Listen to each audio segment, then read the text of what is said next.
ഉണ്ടായത്. മറ്റ് പ്രശ്നങ്ങളൊക്കെ നിങ്ങൾ അഡ്രസ്സ് ചെയ്യുന്നുണ്ടെങ്കിൽ കൂടിയും ഞാൻ ചോദിക്കുന്നൊരു ചോദ്യം, നിങ്ങളിങ്ങനെ വിദ്യാഭ്യാസത്തിലേക്ക് ഇങ്ങനെ ഫോക്കസ് ചെയ്തത് കൊണ്ട് ഇങ്ങനെ ഈ രീതിയിൽ വിദ്യാർത്ഥികളുടെ വിദ്യാഭ്യാസ നിലവാരവും അതുപോലെ അവരുടെ പൊതു അവയർനെസ്സും അവർക്ക് പൊതു അവബോധവും വർദ്ധിപ്പിക്കുന്നതിലൂടെ നിങ്ങളുടെ മറ്റു പദ്ധതികൾക്ക്, അതായത് മറ്റു മേഖലകളിലുള്ള പദ്ധതികൾക്ക്, കൃഷി അല്ലെങ്കിൽ ആരോഗ്യം അല്ലെങ്കിൽ പഞ്ചായത്തിൻ്റെതായിട്ടുള്ള മറ്റു മേഖലകളിലെ പദ്ധതികൾക്ക് എന്തെങ്കിലും തരത്തിലുള്ള വാല്യൂ അഡീഷൻ ഉണ്ടായിട്ടുണ്ടോ?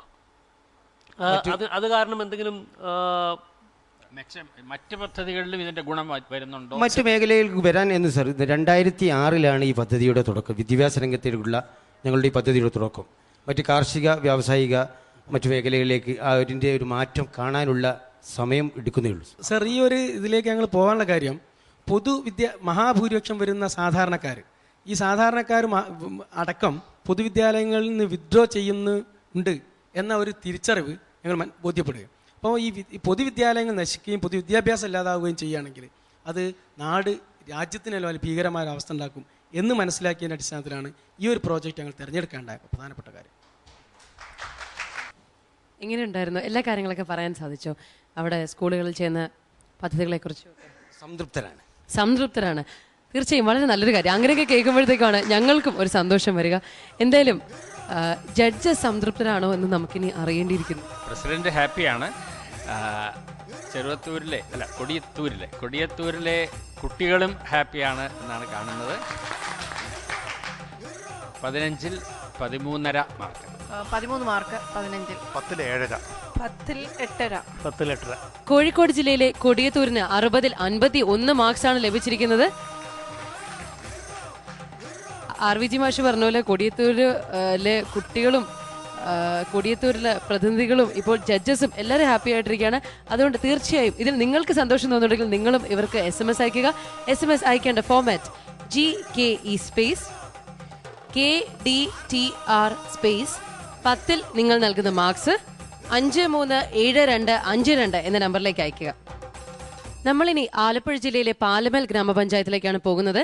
പക്ഷെ അതിനു മുൻപായി ഒരു ചെറിയ ഇടവേള.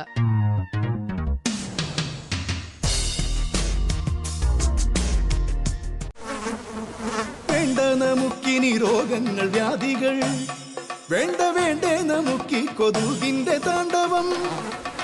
വീടും പരിസരവും വൃത്തിയാക്കൂ, കൊതുകിന്റെ താവളങ്ങൾ നശിപ്പിക്കൂ, മാരക രോഗങ്ങളോട് വിട പറയൂ, വീണ്ടും ഒരു ദുരന്തമൊഴിവാക്കൂ. നാടിനെ നമ്മുടെ വീടായി കരുതണം, വൃത്തിയായി ഭംഗിയായി സൂക്ഷിക്കണം. രോഗം പരത്താത്ത മണ്ണിന്റെ മാറിലെ ആരോഗ്യമോടെ ജനങ്ങൾ വാഴൂ. എന്റെ കേരളം മാലിന്യമുക്തം.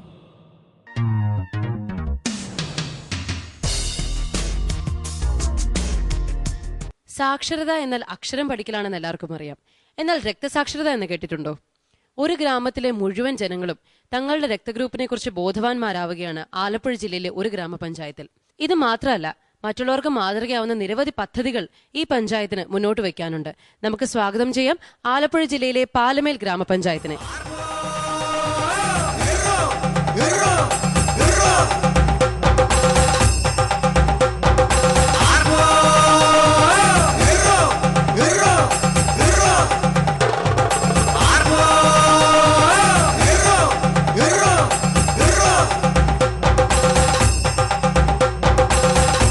പഞ്ചായത്തിൽ നിന്നും ഇന്ന് നമ്മോടൊപ്പം ഉള്ളത് പഞ്ചായത്ത് പ്രസിഡന്റ് ശ്രീ S. സജി, മുൻ ക്ഷേമകാര്യ standing committee chairman Shri KM Viswanathan, plan സെക്ഷനിൽ നിന്നും Shri B. Navas, member Shrimati VK Chellamma, head mistress Shrimati S. Radhamani. Palamel പഞ്ചായത്തിന്റെ മാത്രം പ്രത്യേകതകൾ എന്തൊക്കെയാ?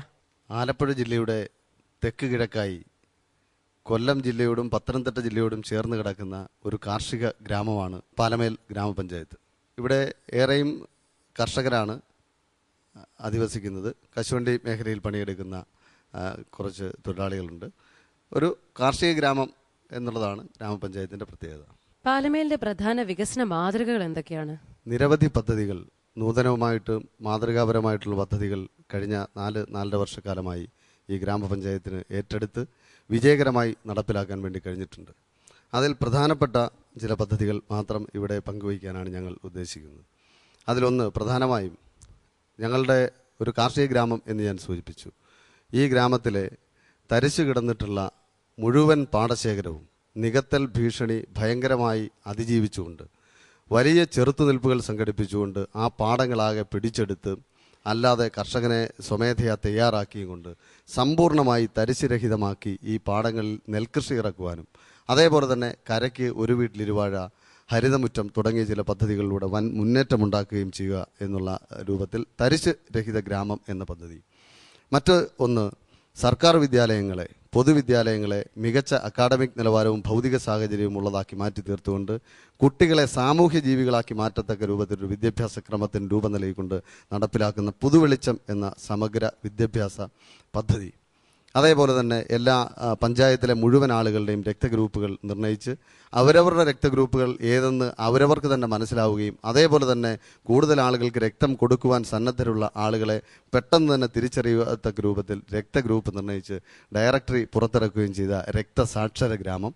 അതേപോലെ തന്നെ തെരുവിളക്കുകൾ സമ്പൂർണ്ണമായും കത്തത്തക്ക രൂപത്തിൽ എല്ലാ തെരുവിളക്കുകളും കത്തുകയും എന്നാൽ വലിയ രൂപത്തിൽ ഊർജം ലാഭിക്കുകയും ചെയ്യുക എന്ന ലക്ഷ്യത്തോടു കൂടി നടപ്പിലാക്കിയ പാൽവട്ടം എന്ന ജനകീയ കമ്മിറ്റികളിലൂടെ നടപ്പിലാക്കിയ പാൽവട്ടം എന്ന പദ്ധതി.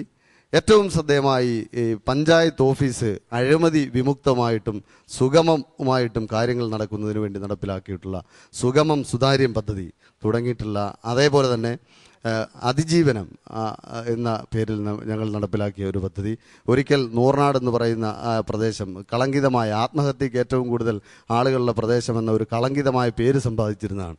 അതുകൊണ്ട് തന്നെ ആത്മഹത്യയുടെ കാരണങ്ങൾ തേടി യഥാർത്ഥ വസ്തുതകൾ ബോധ്യപ്പെടുത്തിക്കൊണ്ട് ഞങ്ങൾ ഒരു സാമൂഹ്യ ബോധവൽക്കരണത്തിൻ്റെ ഭാഗമായി നിർമ്മിച്ചിരിക്കുന്ന അതിജീവനം എന്ന സിനിമ, അതുമായി ബന്ധപ്പെട്ട പ്രവർത്തനങ്ങൾ, ഇതാണ് ഞങ്ങളുടെ പദ്ധതികൾ.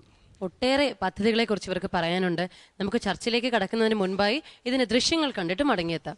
ജനകീയാസൂത്രണത്തിന് ശേഷം പല പ്രദേശങ്ങളിലെയും തരിശുഭൂമികൾ കൃഷിഭൂമിയാക്കി മാറ്റിയതിനെ കുറിച്ച് നമ്മൾ കേട്ടിട്ടുണ്ട്.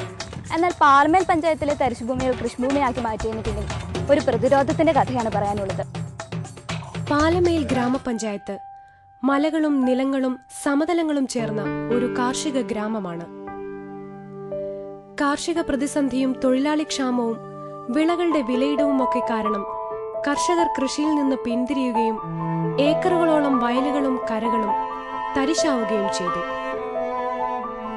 തരിശായി കിടന്ന നിലങ്ങൾ വൻകിട വ്യവസായികളിൽ നിന്ന് വിലയ്ക്ക് വാങ്ങി നികത്തുവാൻ ആരംഭിച്ചപ്പോൾ എന്തു വില കൊടുത്തും അതിനെ നേരിടുവാൻ പഞ്ചായത്ത് രംഗത്തിറങ്ങി.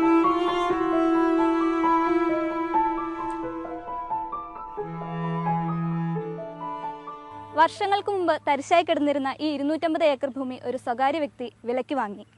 എന്നാൽ അദ്ദേഹത്തിന്റെ ഭാഗത്തു നിന്ന് ഈ ഭൂമി നികത്തുവാനുള്ള ശ്രമമുണ്ടായപ്പോൾ പഞ്ചായത്ത് സ്വയം ഈ ഭൂമി ഏറ്റെടുക്കുകയും ഇവിടുത്തെ കർഷക സംഘങ്ങളെ ഉപയോഗിച്ച് കൃഷി ഇറക്കുകയും ചെയ്തു. ഈ കൃഷി ഇറക്കിയതിലൂടെ ഇവിടുത്തെ ഭൂമി സംരക്ഷിക്കപ്പെടുക മാത്രമല്ല ചെയ്ത് നിലം നികത്തുവാനുള്ള അവസാന പഴുതും പഞ്ചായത്ത് അടയ്ക്കുകയായിരുന്നു.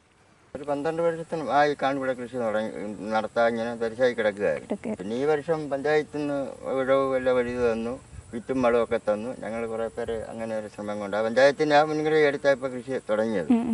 ഇപ്പോൾ 35 ദിവസമായി ഇങ്ങനെ നിൽക്കുക, വളം ചേരി നിൽക്കുക. അതൊരു വലിയൊരു സന്തോഷം ഞങ്ങൾക്കുണ്ട്. കുറേ പേര് നികത്തണമെന്നും പറഞ്ഞു മുൻകൈ എടുത്ത് ഞങ്ങളെല്ലാം കൂടെ സമ്മതിക്കുകയായിരുന്നു. പഞ്ചായത്തിനെ അറിയിച്ചു, അങ്ങനെ അവർ ഇടപെട്ടായതെല്ലാം ഞങ്ങൾക്ക് തന്നു.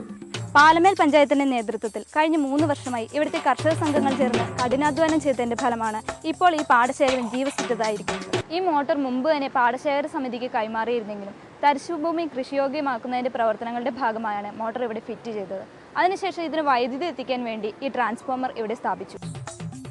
പഞ്ചായത്ത് സ്വകാര്യ വ്യക്തിയിൽ നിന്നും ഈ സ്ഥലം ഏറ്റെടുത്ത് 13 കുടുംബശ്രീ യൂണിറ്റുകൾക്കും 5 പുരുഷ സ്വയം സഹായ സംഘങ്ങൾക്കുമായി 300 ഏക്കർ ഭൂമി വീതിച്ചു നൽകി.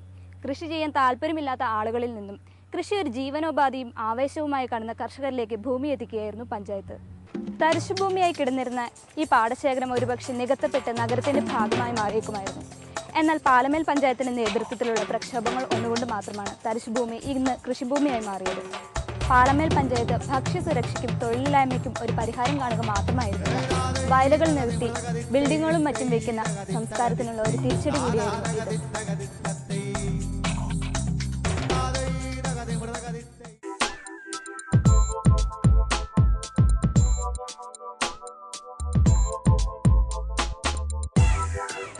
തൊണ്ണൂറ്റഞ്ച് കാലഘട്ടങ്ങളിൽ ഇന്ത്യയിൽ ഏറ്റവും കൂടുതൽ ആത്മഹത്യ നടന്നിരുന്നത് പാലമേൽ പഞ്ചായത്ത് ഉൾപ്പെടുന്ന ഈ പ്രദേശത്താണ്. ആത്മഹത്യ ഒരു തുടർക്കഥയായപ്പോൾ